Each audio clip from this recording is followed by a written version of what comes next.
지금 보시는 게 남방 큰 돌고래입니다. 우리가 평소에 생각하는 돌고래라고 떠올릴 때 가장 흔하게 쉽게 떠올릴 수 있는 모습인데요. 크기는 한 2.5m, 네, 그리고 몸무게는 한 250kg 이상까지 자라는 생각보다 큰 동물입니다. 그래서 귀여워 보일 수 있지만 막상 앞에 다가오면 굉장히 큰 부피감으로 약간 위협감을 느끼는 경우도 가끔 있어요. 이 돌고래는 사실 제주도 바다에서 굉장히 오래도록 살아왔고 실제로 보시면 해녀분들 주변에서도 돌고래들이 발견이 됩니다. 돌고래들을 만난 해녀분들은 배알로라고 외치면 돌고래들이 피해를 주지 않고 공격하지 않고 그냥 지나간다. 그래서 돌고래들이 지나갈 때는 물속에서 작업을 하시다가도 올라와서 태학을 붙들고 배알로 외치시는 장면을 많이 보고 실제로 돌고래들도 다른 다이버나 이런 사람들한테는 아주 적극적으로 보통 잘 다가가지 않는데 해녀분들이 있으면 크게 신경 쓰지 않거나 오히려 약간 가까이 가보려는 경향도 관찰이 돼요. 그래서 그런 것들이 아마도 이 오랜 기간 제주도 바다에서 돌고래와 인간이 함께 공존해 온 것을 보여주는 장면이 아닐까라고 생각이 듭니다. 제주도, 가까운 바다에 남방 큰 돌고래들이 살고 있는 제주도로 가보자 합니다. 특히 새끼 돌고래가 자주 관찰되기에 돌고래들의 육아 장소이자 주요 서식지로 주목받는 제주도 서귀포시 대정읍. 스톱, 멈춰요. 남방 큰 돌고래가 언제부터 제주에 살았는가는 아주 정확하지는 않습니다만 관련 연구들을 보면 한 15,000년쯤 전에 빙하가 생기면서 바다의 공간이 나눠지게 되는 거죠. 그리고 남방 큰 돌고래는 먼 바다까지 사는 게 아니라 연안 가까이에 붙어서 사는 방식을 선택을 하게 됩니다. 지도를 보시면 하늘색 부분이 남방 큰 돌고래가 살 수 있는 가능성이 있는 부분들이에요. 보면 다 대륙에 바짝 붙어 있죠. 그리고 파란색 부분이 실제로 저 지역들 중에 남방 큰 돌고래가 살고 있다라고 확인된 부분입니다. 저 짙은 파란색 부분 중에 살고 있는 각각의 남방 큰 돌고래들은 여기가 좀 별로네? 혹은 저 옆 동네에 남방 큰 돌고래들이 살고 있다가 무슨 일이 생겨서 다 사라졌네 하면 그냥 그 지역으로 이동을 하는 게 아니고요. 한 장소에서 계속 정착해서 살아가게 됩니다. 제주의 남방 큰 돌고래들도 제주에서 쭉 정착해서 살아가는 동물인 거죠. 평생 동안. 그래서 만약에 제주 바다가 환경이 너무 안 좋아진다. 오염이 너무 심각하거나 무슨 질병이 막 돈다거나 하면 그 바다에 계속 머물면서 서서히 제주 바다와 함께 사라져갈 수 있는 동물이기도 합니다.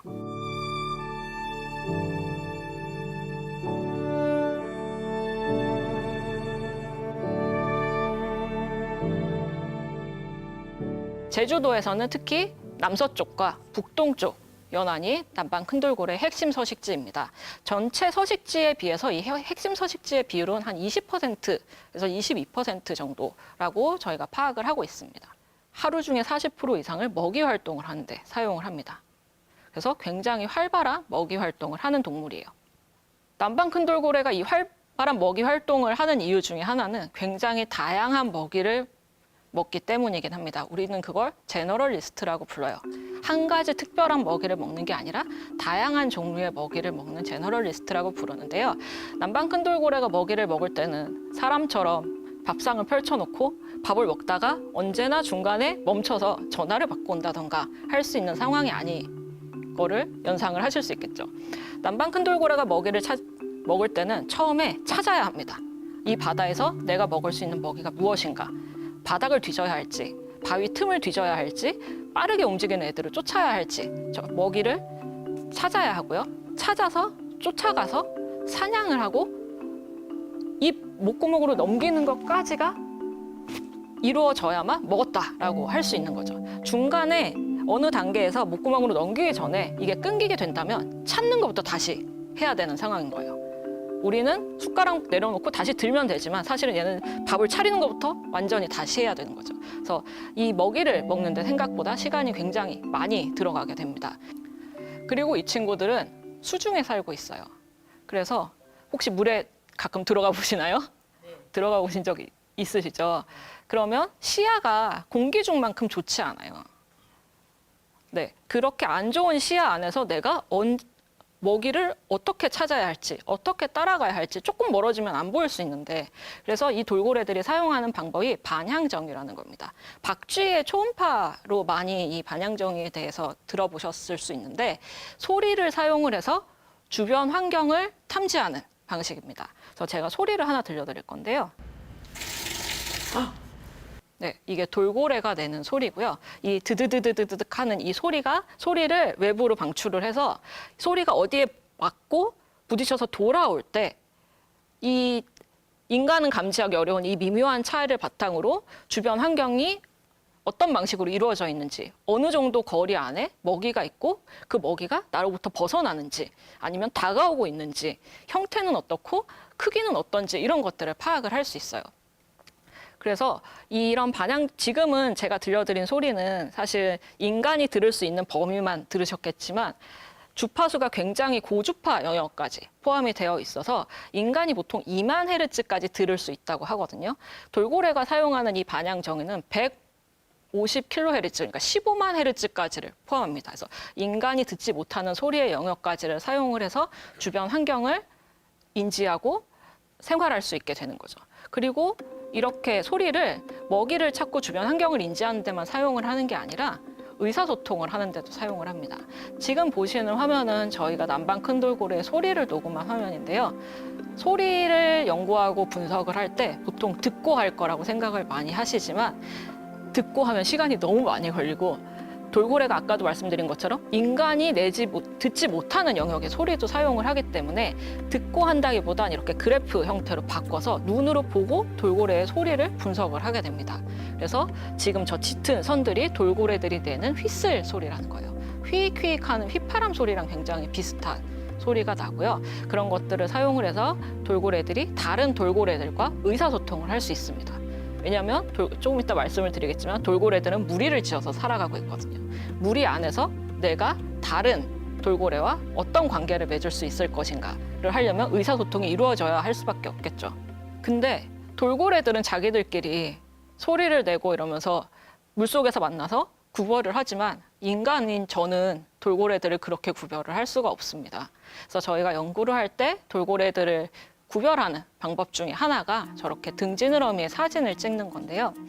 네, 등지느러미의 사진을 찍어서 얘가 누군지를 각각의 개체를 식별을 할 수 있는 거죠. 그러면 얘가 오늘 남서쪽에서 나왔는지, 북동쪽에서 나왔는지, 그 다음 날은 어디서 나왔는지, 누구와 함께 다니는지 이런 정보들을 저희가 연구 과정에서 얻을 수 있게 되는 가장 기초적인 데이터이기도 합니다.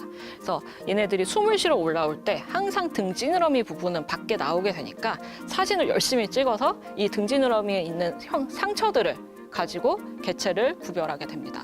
근데 이거를 저희가 매년 업데이트를 하고 있어요. 한 번 찍으면 될 수 있는데 왜 그럴까라고 생각을 하시겠지만 얘네가 수명이 한 40년 정도 되는데요. 처음 태어났을 때는 등지너러미에 상처가 없어요. 그리고 이 40년 정도 살아가는 동안 이 돌고래들이 약간씩 서로 다른 이벤트를 겪으며 살아갈 거 아닙니까?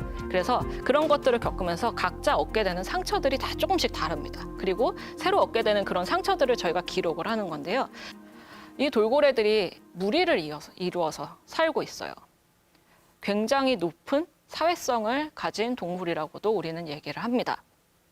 무리를 이룰 때는 모든 제주도의 남방 큰돌고래들이 함께 다니는 게 아니고요. 어쩔 때는 한 5, 60마리, 어쩔 때는 한 2, 30마리, 어쩔 때는 한 3마리, 어쩔 때는 한 100마리 이상 뭉친 것처럼 다 모였나 싶을 정도로 굉장히 많은 수의 돌고래들이 발견돼요. 이 얘기는 얘네들이 제주도 주변에 살고 있는 남방 큰돌고래가 한 지금 이제 고래연구소의 추정으로는 120마리에서 130마리 정도라고 추정을 하고 있는데요. 이 돌고래들이 목적에 따라서 아니면 자기네들이 가진 어떤 의도나 친분에 따라서 계속 무리를 만들었다가 깨쳤다가 다시 다른 방식으로 무리를 만들었다가 하면서 다니게 됩니다. 엄마랑 새끼들이 양육을 하기 위해서 끼리끼리 모이는 경우도 있고요. 친한 개체들끼리만 모이는 경우도 있고요. 내가 사냥을 할 때 한 마리씩 있는 먹이를 잡을 때는 각자 다녀도 되는데 군집성 먹이, 뭐 멸치나 고등어, 떼 같은 것들을 다 같이 사냥을 할 때는 수십 마리가 한꺼번에 같이 사냥을 하기도 하거든요. 그래서 그런 복잡한 무리의 구성이 계속 바뀌는 걸 저희는 이합집산이라고 하고요. 이런 이합 집산을 하는 무리의 구성을 계속 바꿔가는 이런 것에는 사회성이 관련이 되어 있어요. 이런 사회성의 바탕이 되는 것은 이 기억 능력에 기반을 하고 있습니다. 영국에서 이루어졌던 큰 돌고래를 바탕으로 이루어졌던 한 연구에 따르면 수족관에서 아주 어릴 때 헤어진 돌고래들이 20년이 지나도록 서로를 기억하고 있었다고 해요. 소리를 들려줬을 때 이 소리에만 유독 반응을 했는데 그게 마침 20년 전에 나와 어릴 때 같이 수족관을 썼던 돌고래였던 거죠. 굉장히 긴 장기 기억 능력을 가지고 있고, 그러다 보니 다른 돌고래와 어떤 관계를 맺을 것인가를 계속 생각을 하고 관계가 바꿔질 수밖에 없습니다. 내가 이타적으로 그냥 계속 친하게 지내던 다른 돌고래를 그냥 마냥 도와줄 것인가?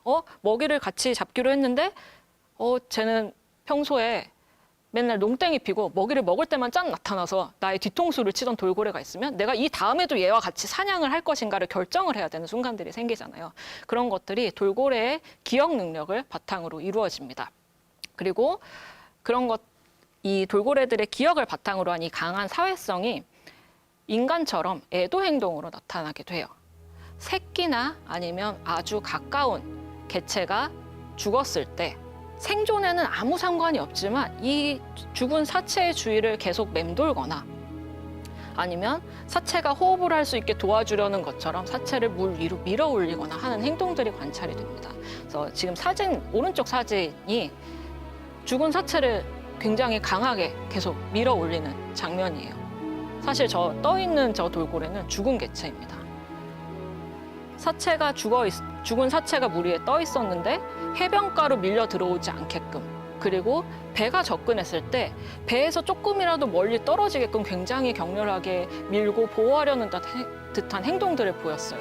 그리고 지금 저 케이스의 경우에는 그런 행동이 3일 이상 이어졌습니다.